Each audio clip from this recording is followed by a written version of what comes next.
I have often puzzled and puzzled about what it must be like to go to sleep and never wake up, to be simply not there forever and ever. After all, one has some intimation of this by the interval that separates going to sleep from waking, when we don't have any dreams but go to sleep, and then suddenly we're there again, and in the interim there was nothing. And if there was never any end to that interval, if the waking up didn't happen, that's such a curious thought. And yet, you know, I believe that although that's rather gloomy kind of consideration, I've found that's one of the most creative thoughts I ever thought in my life. And I keep going back to it. You know, it's in line with a lot of the very fundamental questions that children ask.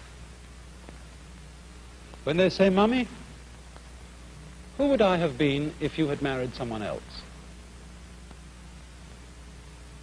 These are the kind of questions that make us puzzle profoundly about our existence. And one of the reasons why I think thinking about not being, about total non-existence, is so creative, is that in comparison with that thought, the fact that we are seems kind of queer, incredibly odd.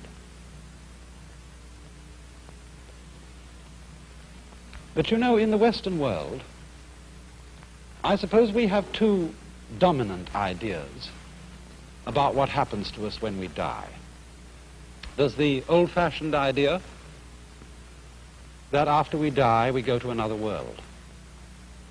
I say old-fashioned, not to say it's out of date. We don't know what the answer to this is. But that's the traditional answer of the Western world. When you die, you go to another life. Maybe heaven, maybe purgatory, maybe hell, who knows?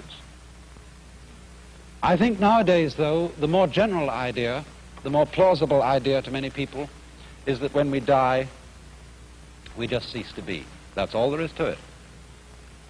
But we're inclined, I think, to have in our minds a picture of this, which indeed is depressing, of being shut up in the dark for always and always and always, to be kind of buried alive in a blackness, where we are blind, deaf, and dumb, but somehow still conscious. But in the Eastern world, there are different ideas of this.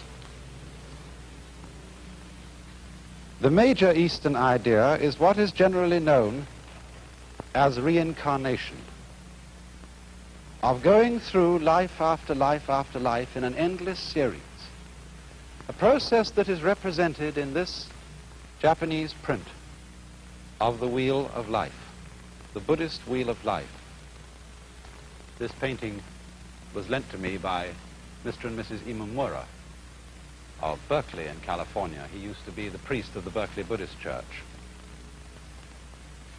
And it shows the wheel of stages of existence through which beings pass, clutched by the great demon of impermanence.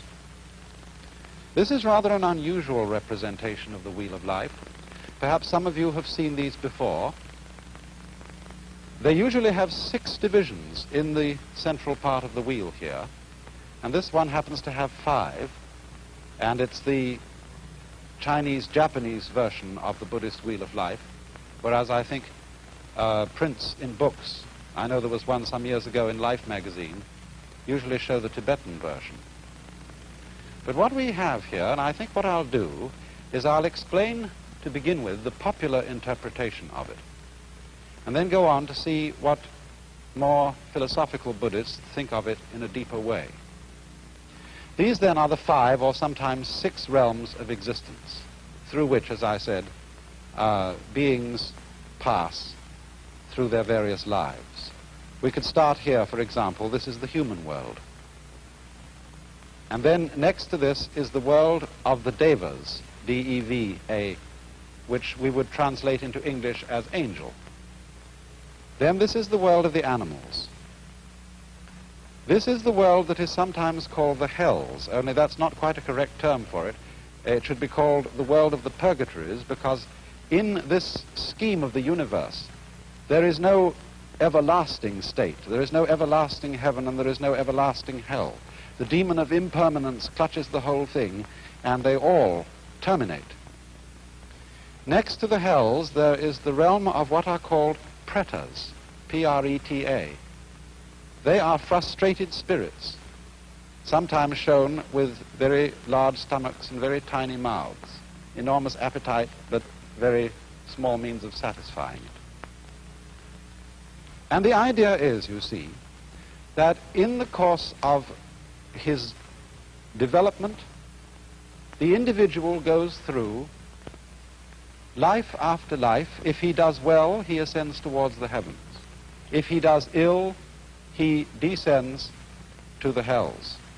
Or he may fall from the human state to the animal state, or fall from the human state to the state of the ghosts.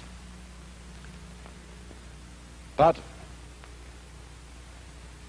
the point that has to be remembered in the Buddhist idea of transmigration or reincarnation is that you can never stop anywhere. You may ascend to heaven, but what goes up must eventually come down. You may descend to hell, but what goes down must eventually come up. And so one goes on, moving through these various worlds until, in Buddhist ideas, you become sufficiently awakened to become a Buddha, one who is released from the wheel, and who does not fall anymore into the sequence of rebirths, but enters the eternal state of nirvana. Now, if you will look closer again, you will see that there are a number of figures round the outside of the wheel. And these represent what is called the 12-fold chain of dependent origination. That is to say, they are a series of links which form what might be called the sequence of life. They are, as it were, a schematic diagram of the force or the process that keeps this wheel rotating. And the chain starts with a demon down at the bottom here who represents ignorance, or perhaps unconsciousness, the state of not knowing. Then next in order you'll see a potter's wheel, and this represents potentialities of life. Next comes a monkey who represents consciousness. A man in a boat. For some reason, this represents the combination of name and form. Words bringing out shapes. Words identifying shapes and things in the world. Here comes sense consciousness, the five senses, a man's body with the senses exposed. And here comes contact, a pair of lovers. After this there comes perception. I am not quite sure what the symbol in this wheel is.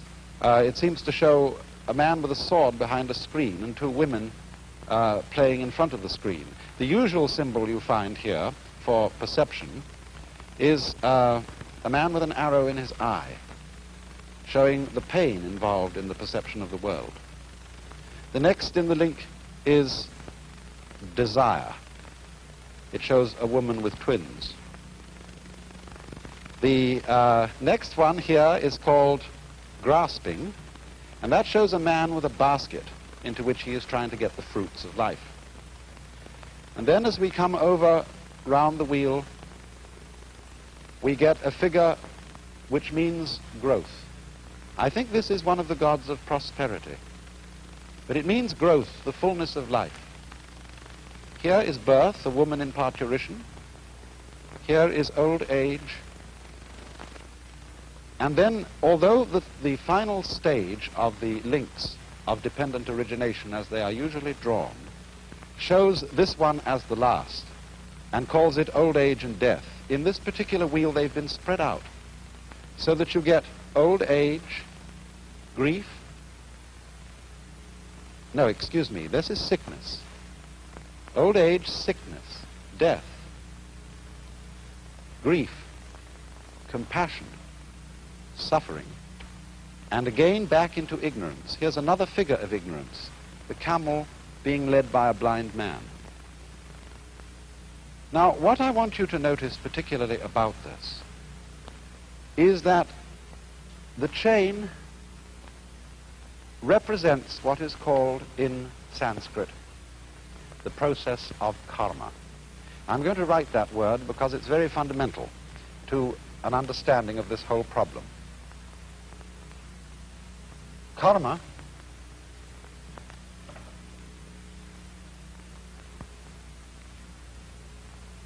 is sometimes understood, and maybe your ordinary dictionaries give it to you, as the law of cause and effect, but actually it comes from the root kri, which in Sanskrit means to act or to do. And the basic idea of karma is that it is action which always involves the necessity for other action. As the Buddha once expressed it, this arises, that becomes. Now, this isn't quite the same thing as cause and effect. It is rather the idea of linkage. For example, when I pick up this brush, I lift it by one end, and the other end comes up.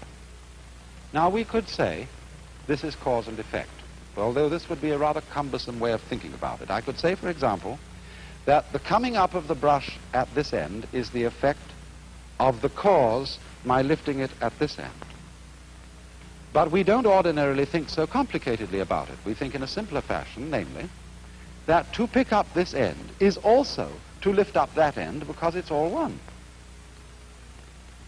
So in the same way, Buddhists and Hindus who follow the idea of karma believe that life and death involve each other in the same way that the two ends of the brush, lifting up one involves lifting up the other. So in this way, living involves dying. We wouldn't say that the cause of death is birth, but birth and death go together and they are inseparable.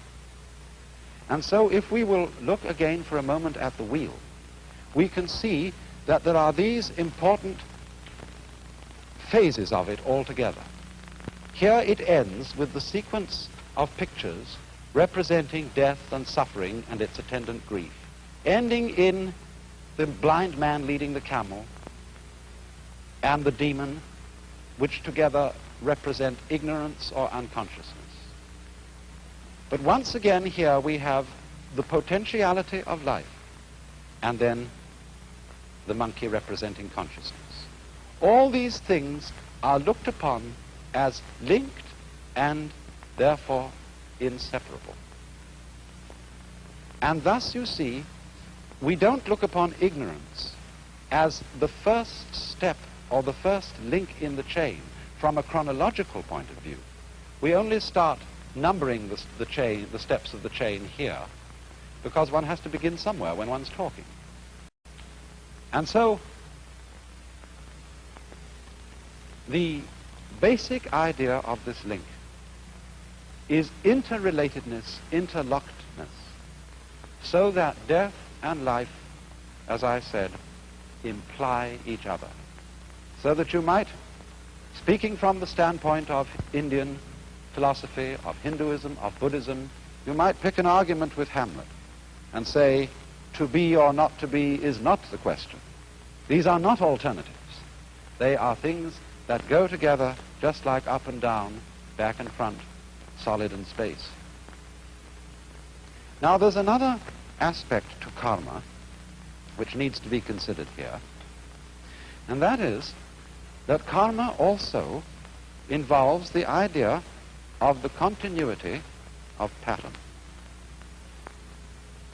You know, strictly speaking, Buddhists don't believe that there is any soul entity which passes from one life to another. There is no sort of fixed I or fixed ego which once was an animal and then became a man and then became an angel and then eventually became a Buddha or something like that. The idea of karma as the linking factor between the various lives is what we might call continuity of pattern. For example, consider an army regiment. A certain regiment goes on year after year after year. Old European regiments, for example, have existed for hundreds of years. And yet the personnel of those regiments, and even the barracks in which they are stationed, are entirely changed. In the same way, a university. Harvard University has existed for a long time. Oxford for a lot longer. And yet there is not a single member of the faculty, not a single student, who was there when it first began. And yet, you see, the university goes on. Because what goes on is a pattern, a form of life. In the same way, the individual body of man, every 7 years, I think, all the molecules composing our physical structure are entirely changed. And yet, something identifiable as the pattern which we associate with Mr. or Mrs. So-and-so is still there. Another fascinating illustration of continuity of pattern in this sense is wave motion. It's perhaps easiest to illustrate with something like a barber's pole. When you twirl it. Now, as you twirl it, there's an illusion of something moving upwards from the bottom to the top of the pole. It seems that the strips go along. Now, actually, they don't go along. They just go round. And in the same way, also, when waves move across water, there's no water moving across. There is the wave pattern moving across. The water is just going up and down, as you can tell when you see, say, a dead leaf floating on the water's surface, and it isn't moved along by the waves. So this idea of continuity of pattern is the solution which Indian philosophy offers on the matter of the problem of death. The individual, as it were, entity is constantly changing. He does not go on, but the pattern, or the karma, the pattern of action, goes on. And it's all embraced by that figure you saw of the great demon of impermanence. Could we look at that demon once again? I want to say something more about him. From our Western ideas, this fellow looks pretty evil. And we might associate him with the devil in the Hebrew or Christian sense of a principle of evil. In Buddhism, demons are not evil. They are really beneficent. They have a frightening aspect, but underneath this, there is a deeper meaning. This demon represents change or impermanence. But the deep insight underlying this is that change is a liberating factor. Death is a liberating factor. Did it not exist, life would not exist either. And therefore the wise man is not afraid of the demon. He goes, as it were, straight forward to him to embrace him. And at that moment the demon is transformed. And so in the same way, in a deeper sense, Buddhists do not think of these various realms of the wheel as literal worlds where there are angels and demons and starved ghosts, but they represent the various phases of consciousness. Equanimity, general kind of medium consciousness. Quiet consciousness is the human state. The angel state is supreme happiness. The animal state is animality. Here is misery in its extreme, and here is frustration in its extreme. But the fundamental idea of the whole wheel that we have to remember, the idea of karma, is the interlocking, the interdependence of being and not being, of death and life, and the fact that the demon of change is really a disguise of the very source of life, the death without which life is impossible, the change without which life is totally boring. Now, of course, when any idea like that is explained, the first thing that we ask is it true? Is there a process of rebirth? Do our patterns go on and have influence to an illimitable future? But you know, as this idea is held by deeply thoughtful Hindus and Buddhists, it isn't a belief in something which we can't prove. It's really quite a self-evident notion. Think of it in this way. Supposing I make two statements. Statement one: after I die, I shall be reborn again as a baby, but I shall forget my former life. Statement two: after I die, a baby will be born. Now, I believe that those two statements are saying exactly the same thing. And we know that the second one is true. Babies are always being born. Conscious beings of all kinds are constantly coming into existence after others die. But why would I think that the two statements are really the same statement? Because after all, if you die and your memory comes to an end, and you forget who you were, being reborn again is exactly the equivalent of somebody else being born, because we have no consciousness of our continuity unless we have memory. If the memory goes, then we might just as well be somebody else. But it seems to me that the fascinating thing about this is that although a particular set of memories vanishes, death is not the end of consciousness. In other words, we are deluded by a kind of fantasy if we think of death as endless darkness. Endless nothingness is not only inconceivable, but it's logically absolutely meaningless, because we aren't able to have any idea, much less sensation of nothing, unless it can be compared with a sensation of something. These two things go together. And therefore, I think what is meant is that the vacuum created by the disappearance of a being, by the disappearance of his memory system, is simply filled by another being who is I, just as you feel you're I. The funny thing, though, about being I, about feeling that one is sort of a center of the universe, is that you can only experience this I sensation in the singular. You can't experience being two or three I's all at the same time. Now then, it seems to me that this idea has three very important consequences.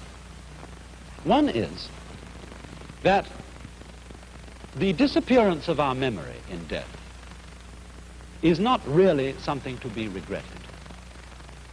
Of course, everybody wishes to hold forever to the memories and to the people and the situations that he particularly loves. But surely, if we think this through, is that what we actually want? Do we really want to have those we love, however greatly we love them, for always and always and always and always? Isn't it inconceivable that even in a very distant future, we wouldn't get tired of it? And this indeed is the secret of the thing. This is why the demon of impermanence is beneficent. Because it is forgetting about things that renews their wonder. Just think, when you opened your eyes on the world for the first time as a child, how brilliant colors were. What a jewel the sun was. What marvels the stars. How incredibly alive the trees were. That's all because they were new to your eyes. Or in the same way, you know how it is, you've been reading a mystery story. And you're looking around the house, you want something to read, and you pick up an old mystery story. If you read it years and years ago and you've forgotten all about the plot, it still excites you. But if you remember the plot, it doesn't excite you. And so, by the dispensation of forgetting, the world is constantly renewed.